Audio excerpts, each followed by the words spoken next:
அனைவருக்கும் வணக்கம். எனது பெயர் திருமதி ஜெயந்தி ஸ்ரீனிவாசன். வயது 65. கல்வி தகுதி புகுமுக வகுப்பு. 2021 மார்ச் மாதம் 28ஆம் நாள் எனது முதல் நூலினை வெளியிட்டேன். சொற்கோர்வை என்ற பெயரில். அப்பெயரையே என்னுடைய ஒரு தனிப்பட்ட பெயராக வைத்துக்கொண்டு இதுவரை 26 நூல்கள் எழுதியுள்ளேன். கடந்த மே மாதம் 26ஆம் தேதி அன்று 26வது நூல் வெளியிட்டேன். சற்றே ஒரு தொய்வு, மீண்டும் எழுத துவங்கியுள்ளேன். விரைவில் 27வது நூலை வெளியிடவிருக்கின்றேன். அந்த 26 நூல்களில் 2 நூல்கள் உலக சாதனை விழாவில் பங்கேற்பாளராக ஒரு படைப்பாளியாக நான் கலந்து கொண்டு நிறுவனங்களில் இருந்து என்னுடைய நூலிற்கு ஒரு சான்றிதழ் பெற்றுள்ளேன். நான் எழுதிய நூல்களில் 7 நூல்கள் குழந்தைகளுக்கான நூல்களாகவே எழுதியிருக்கின்றேன். ஒரு நூல் பாரத மலர்கள் என்பதாகும். அந்நூலினில் பாரதத்தை பற்றியும் ஜனாதிபதி அவர்கள் முதல் தூய்மை பணியாளர்கள் வரை யார் என்ன விதமாக எனக்கு தோன்றுகிறார்கள், அவர்களின் பணிகள் முதலியவற்றை பற்றி குறிப்பிட்டிருக்கின்றேன். அதனுடைய இறுதி பக்கத்தில் நம் பாரதத்தில் வழங்குகின்ற அனைத்து விருதுகளையும் உயரிய விருதுகளையும் பட்டியலிட்டுள்ளேன். அதற்கு அடுத்ததாக ஔவை கோவை என்ற பெயரில் ஒரு சொற்கோர்வை. அது நீங்கள் அனைவரும் தெய்வத்திற்கு பிள்ளைத்தமிழ் எழுதியதை கேள்விப்பட்டிருப்பீர்கள். ஒரு புது முயற்சியாக ஔவைக்காக ஒரு பிள்ளைத்தமிழினை ஏற்றினேன். புத்தகமாகவும் வெளியிட்டோம். 2 கவிதைகள், ஒன்று தகடூரின் சிறப்பை பற்றியும் ஒன்று ஔவைக்கான போற்றியாகவும். அதன் பிறகு பருவத்திற்கு 10 பாடல்களாக 100 பாடல்கள். அந்நூலில் 102 பாடல்கள் இடம்பெற்றுள்ளன. அதன் பிறகு மழலைச்சுவடி என்று ஒரு சிறிய கையடக்கமான ஒரு கையேடு போன்ற ஒரு நூலினை நான் கல்வி பயின்ற என்னுடைய பள்ளியின் ஸ்ரீரங்கம் தொடக்கப்பள்ளி, அரசினர் தொடக்கப்பள்ளி 100ஆண்டு விழாவில் என்னுடைய அந்த மழலைகளுக்கான ஒரு நூலினை அங்கேயே வெளியிட்டு சிறப்பு பெற்றேன். நூலில் அகரம் முதல்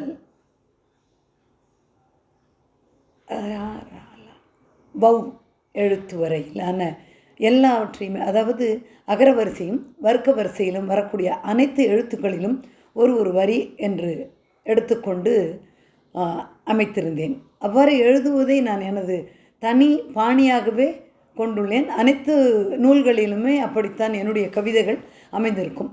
அகர வரிசையிலும் வர்க்க வரிசையிலும். ஒரு 13-14 நூல்களுக்கு பிறகுதான் மற்ற வகைகளிலும் ஏதோ ஒரு வித்தியாசப்படுத்தியே அனைத்து கவிதைகளையும் நான் எழுதி வருகின்றேன். என்னுடைய 25வது நூலினை என்னுடைய கணவர் கல்லூரி முடிந்து 50 ஆண்டுகள் கடந்த பொழுது அவர்களுடைய கல்லூரியிலேயே அண்ணாமலை பல்கலைக்கழகம் சிதம்பரத்தில் விழாவாக கொண்டாடினார்கள், பொன் விழா. அந்த பொன் விழாவில் ஓர் வெள்ளிச்சரமாய் எந்தன் 25வது நூலினை வெளியிட்டோம். அக்கல்லூரியின் டீன் அவர்கள் வெளியிட்டார்கள். என்னுடைய கடந்த அனைத்து நூல்களுக்குமே சிறந்த பெரிய ஆளுமைகள்தான் அணிந்துரையும் வாழ்த்துரையும் வழங்கியுள்ளார்கள்.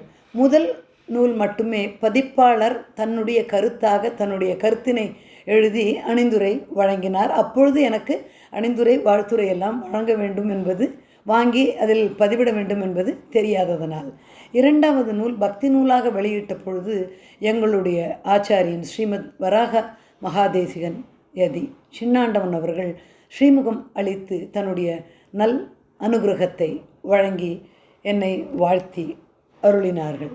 அதற்கு அடுத்ததாக பேரூர் ஆதீனம் அவர்கள் திரு சாந்தலிங்க அடிகளார் அவர்கள் வாழ்த்துரையும் அருளாசியும் வழங்கினார்கள். இது போலவே மயிலம் ஆதீனகர்த்தா, கௌமாரமடம் ஆதீனகர்த்தா, நம்முடைய ஆளுமை செங்கரும்பு இதழின் ஆசிரியர் திரு தாமரை பூவண்ணன் அவர்கள், அதாவது பிரசங்கம் செய்வதில் சிறந்தவராகிய பிரசங்க வித்வான் அவர்கள் திரு ரங்கன் அவர்களும், நம்முடைய புலனத்தில் பல்வேறு புலனங்களின் நிறுவனர்கள், அதனுடைய ஒருங்கிணைப்பாளர்கள் ஆகியோர் என்னுடைய நூலுக்கான ஒரு அணிந்துரை வாழ்த்துரைகள் வழங்கியிருக்கின்றார்கள். அகச்சிறந்த ஆளுமையாகிய மகாகவி சுப்பிரமணிய பாரதியாரின் வழித்தோன்றல் முனைவர் திருமதி உமா பாரதி அவர்களும் என்னுடைய ஒரு நூலுக்கு வாழ்த்துரை அணிந்துரை வழங்கி மற்றொரு நூலினை தலைமையேற்று வெளியிடுவதற்கும் தன்னுடைய சம்மதம் அளித்து என்னை பெருமைப்படுத்தினார்கள். திண்டுக்கல்லில் திருமதி பரிமளா தேவி இவள் தாரகை என்ற இலக்கிய நூலின் இதழ் ஆசிரியர், அவரும் எனக்காக அணிந்துரை வழங்கினார்.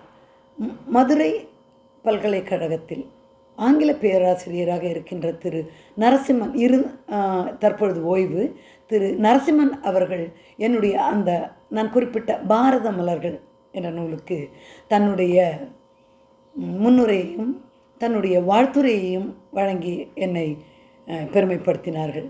மழலைச்சுவடிக்கு அப்பள்ளியின் நான் பயின்ற பள்ளியின் தலைமை ஆசிரியர்கள் அணிந்துரையும் வாழ்த்துரையும் வழங்கி சிறப்பித்தார்கள். இப்படியாக இந்த பணி தொடர்ந்து கொண்டிருக்கின்றது.